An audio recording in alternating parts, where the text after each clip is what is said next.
I'm surprised you're back. You're one of the few who seem to want to hear about what's coming. Most people prefer burying their heads in the sand.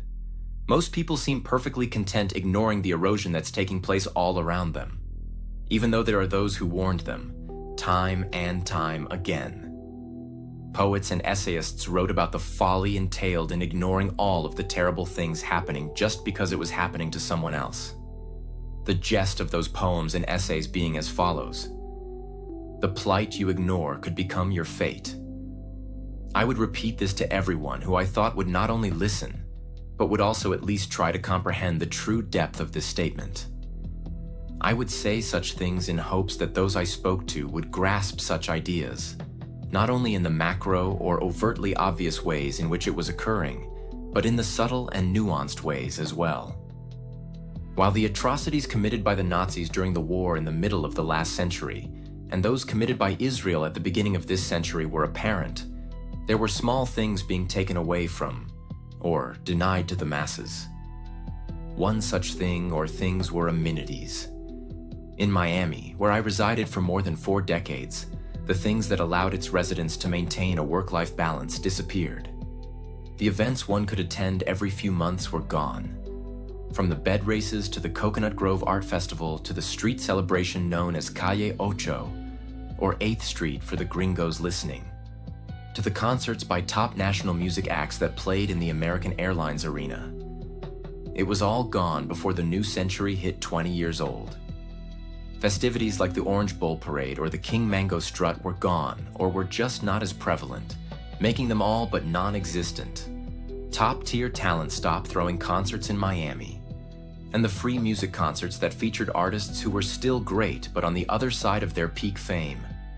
It was once nothing to see a free concert from the likes of Hall & Oates, or Cheap Trick, as well as top national jazz acts like Stanley Clarke, Kenny G, and so many more for free on a lazy Sunday afternoon in Peacock Park.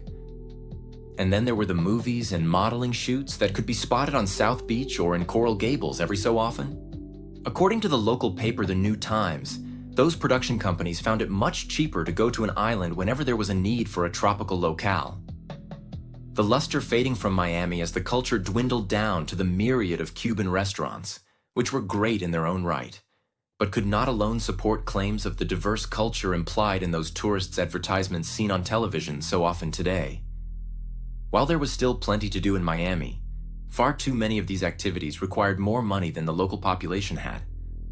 While one was assured of something interesting or exciting to do every week, something that didn't break the bank, the amenities offered to residents dwindled throughout the 1990s and all but disappeared for the poor and the middle class by the time the new century was rung in. By the year 2015, most Miamians simply went to work, ate, and slept, only to repeat the same over again the next day. To see this loss of culture play out in the real world, all one need do was to compare the magazine referenced above the New Times throughout the decades. In the 80s, the paper was about 18 inches by 12 inches and usually contained about 100 pages. From current events to calendar events, that paper was the go-to source when planning one's night or weekend. In the year 2025, the dimensions of the paper, the height and the width are greatly diminished, and it only contains 10 or 20 pages.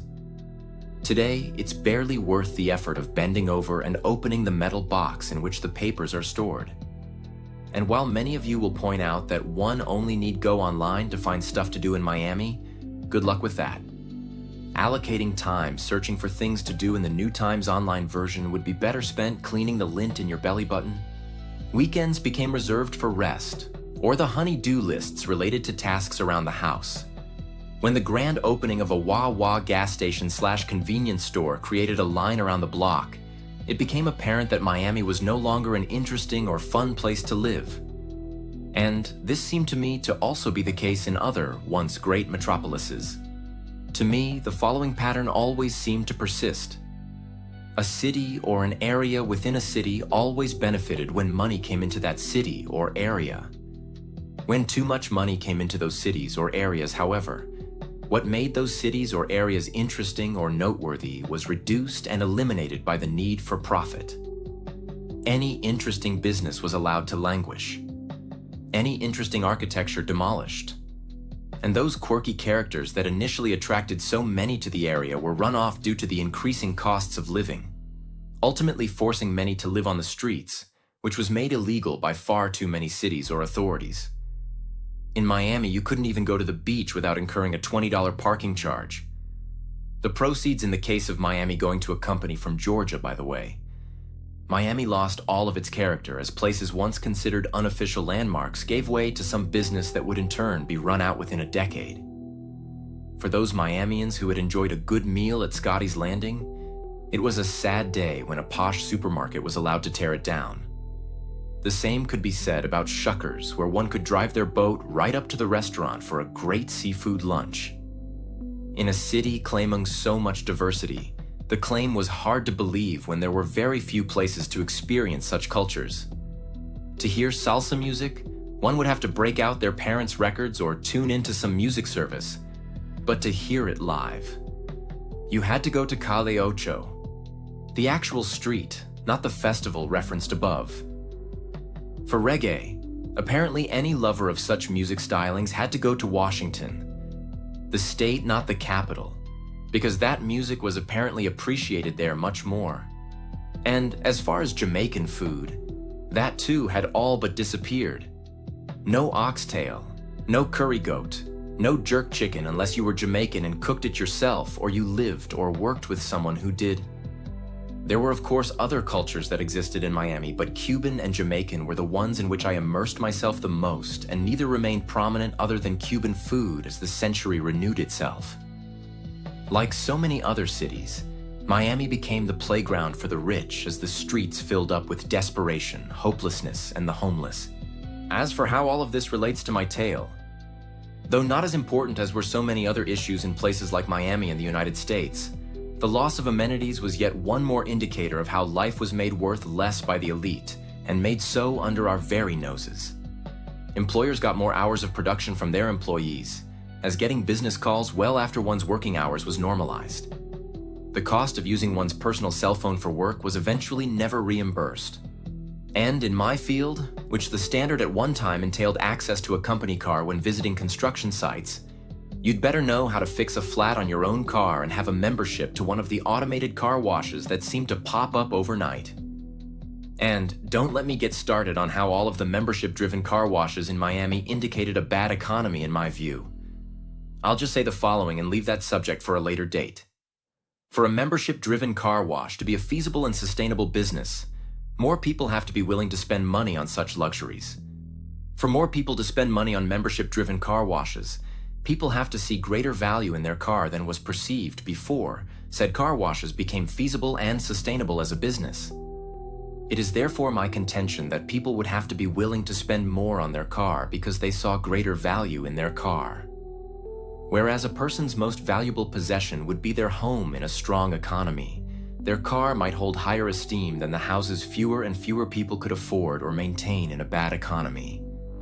Instead of spending their money to fix up the home they didn't own, people spent it on their car, which cost the same as the home they could have about just a decade or two earlier. Now, back to the blindness of which the rich and powerful seem to have so easily succumbed. How could they not have noticed how the American dream evaporated? Of course, this is a rhetorical question because I submit that they were in fact not blind to it at all. As evidence, I would point to, but not provide. You can look this up yourself.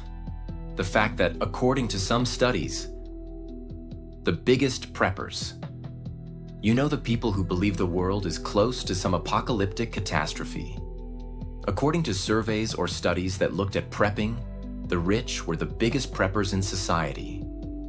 Hoarding resources, buying private islands, converting decommissioned missile silos into underground nuclear fallout bunkers, or funding development of robot bodyguards, or at the very least shock collars for human bodyguards.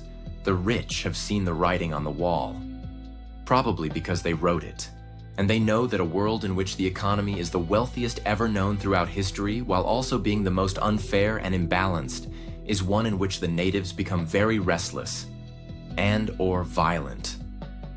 And to then throw in artificial intelligence to reduce the number of available jobs? Not good. Just think. The rich don't want to pay living wages for those who actually work for them now, so what will they do as fewer and fewer people have jobs? Which one of the elite will propose or support a universal basic income as robots? And A, I take away more jobs. When it comes to private islands and shock collars, I'll let others worry about such things. As for the decommissioned missile silos, I got those covered, or will have those covered after I commandeer a cement truck to pour concrete slabs on top. For more on how the world is devolving, come on back next Friday.